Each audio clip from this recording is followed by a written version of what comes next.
নমস্কাৰ বন্ধুসকল, আপোনালোকক আজি মই কেনেধৰণে জিমত বেক ৱৰ্কআউট কৰিলোঁ তাকে দেখাওঁ বুলি ভাবিলোঁ।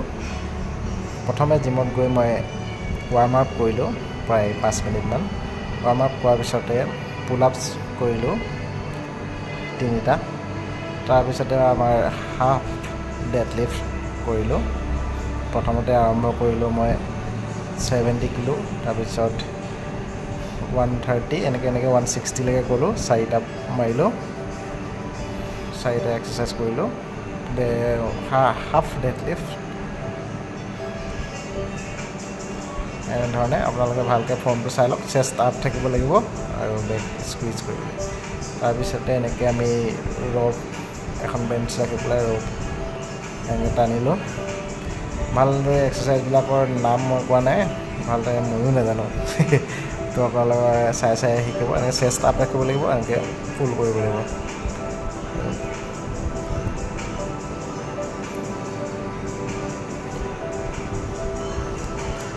ইয়াৰ পিছতে আমি এনেধৰণে বহি পেলাই দুখন হাতে ধৰি আকৌ ৰ'প লগাই এনেকৈ ৰ'প পুল, আৰু আপোনালোকে পুল কৰোঁতে আপাৰ চেষ্টলৈ এনেকৈ পুল কৰিব, টানিব। এনেধৰণে 2টা ছেট মাৰিলোঁ। ইয়াৰ আগৰ এক্সাৰচাইজটোৰ 2টা ছেট। আৰু ইয়াৰ পিছতে আমি আহিলোঁ লেট পুল ডাউন। লেট পুল ডাউনত আমি ফাৰ্ষ্টে ফ্ৰণ্ট ছাইডত মাৰিলোঁ 2টা এনেধৰণে।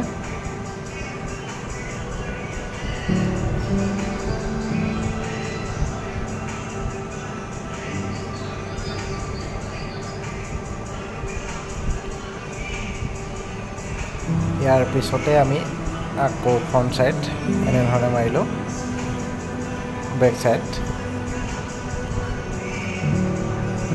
এনেধৰণে ফ্ৰণ্টত 2টা ছেট আৰু বেকত 2টা ছেট মাৰিলোঁ। আৰু ইয়াত মই ফুল ৱেইট দি মাৰিছোঁ, আপোনালোকে যিমান পাৰে সিমানটো দি মাৰিলে হ'ব। লাষ্টত মোৰ ফৰ্ম বেয়া হৈছে আৰু ইয়াৰ পিছত আমি আকৌ দুখন হাতে ধৰি ৰ'প পুল কৰিলোঁ এনেকৈ বহি পেলাই। ইয়াৰ 3টা ছেট 15, 12, 10 বা 15, 15, 12 এনেধৰণে মই মাৰিছোঁ ছেটবিলাক। আপোনালোকেও এনেধৰণে কৰিব পাৰিব।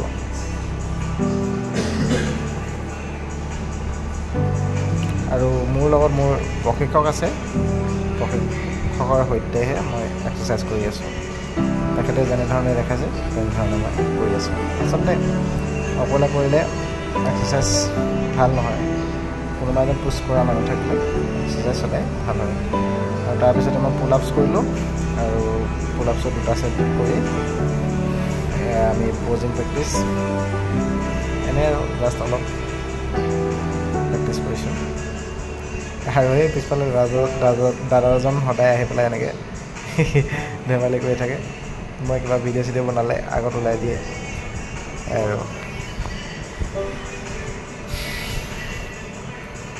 মোৰ বডিটো ইমান ভাল নহয়, হ'লেও চেষ্টা কৰি আছোঁ বনাবৰ কাৰণে।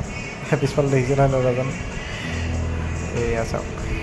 এয়াই আৰু আজি ইমানেই, আশা কৰিলোঁ ভাল পালে।